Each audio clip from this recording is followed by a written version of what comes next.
দিন কায়েমের কথা করলে কয় যে ওমা তা তো রাজনীতি করে।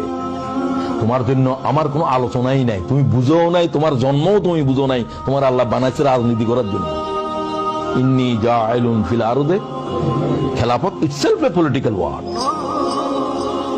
তুমি রাজনীতি জানো না? তোমার কোন জিনে পদার্থ দিছে? তোমার কোন মালাইকায় পদার্থ দিছে? তোমার তো বানানো হয়েছে খেলাফতের জন্য। কথা কি বুঝো? তসবিহ পড়ার জন্য তোমার বানাইছে। ফেরেশতারা বলছিল তো আল্লাহ আমরা তো তসবিহ পড়ি, নাহনু নুসাব্বিহু বিহামদিকা ওয়া নুকাদ্দিসু লাক, ক্বালা ইন্নী আ'লামু মা লা তা'লামুন। তোদের কোনো আকল নাই। সুবহানাল্লাহ। খেলাফত কি জিনিস তোরা কি বুঝোস?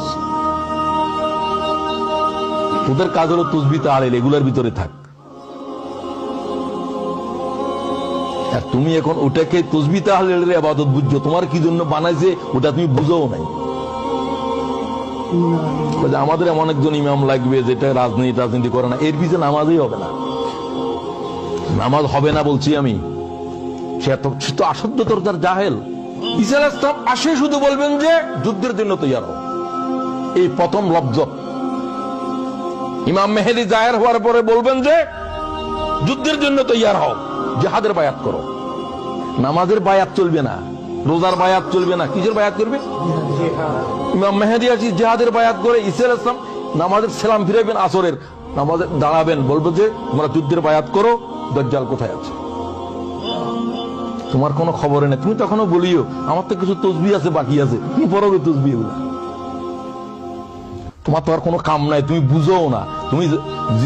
তুমি নামাজ বুঝছো, তুমি জানো না যে যে জিনিস নামাজের কাদা করে দেয় সে জিনিস বুঝো নাই, সেটা হলো জিহাদ। খন্দকের যুদ্ধে রাসূলুল্লাহ 9 ওয়াক্ত নামাজ কাদা হয়েছে। সুবহানাল্লাহ। তুমি নামাজ বুঝছো, নামাজের মুলতবি করে দিয়েছে সেটা বুঝছো? তুমি তোমার মমুতের আগেও বুঝতে না। তুমি তোমার নিজের ধারণা যে তুমি বুঝে ফেলছো, তোমার চিকিৎসা নাই। হাকিমকে জিজ্ঞাসা করে কার চিকিৎসা নাই? সবাই তো চিকিৎসা আছে, তবে যে রোগী মনে করে যে আমার রোগ নাই এর চিকিৎসা নাই। কথা বুঝোনি কি বলি? যে বলে আমি বুঝে ফেলছি, তোর চিকিৎসা নাই, তুই এই অজ্ঞতা নিয়ে কবরে যাবি। চিকিৎসা তার আছে, তুই মনে কর আমাকে আরো জানতে হবে, আমি তো কিছুই জানি না। তোমার জন্য জানার আছে।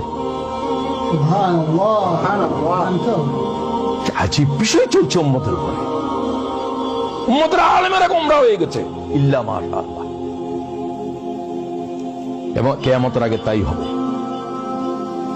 হুজুর বলছে কিয়ামতের আগে দিয়ে উবাদুন জহালুন উলামাউন ফুসাক। قال রাসূলুল্লাহ, আলেমেরা সব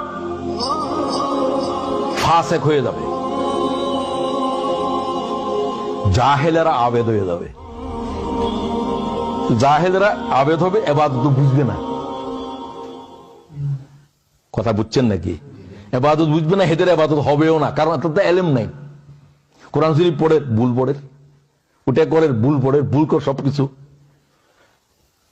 যারা জানবে তারা ইবাদত ছেড়ে দিবে, আর যারা ইবাদতে মশগুল হবে এরা ইবাদত কিভাবে করতে হবে কি কিছুই জানে না।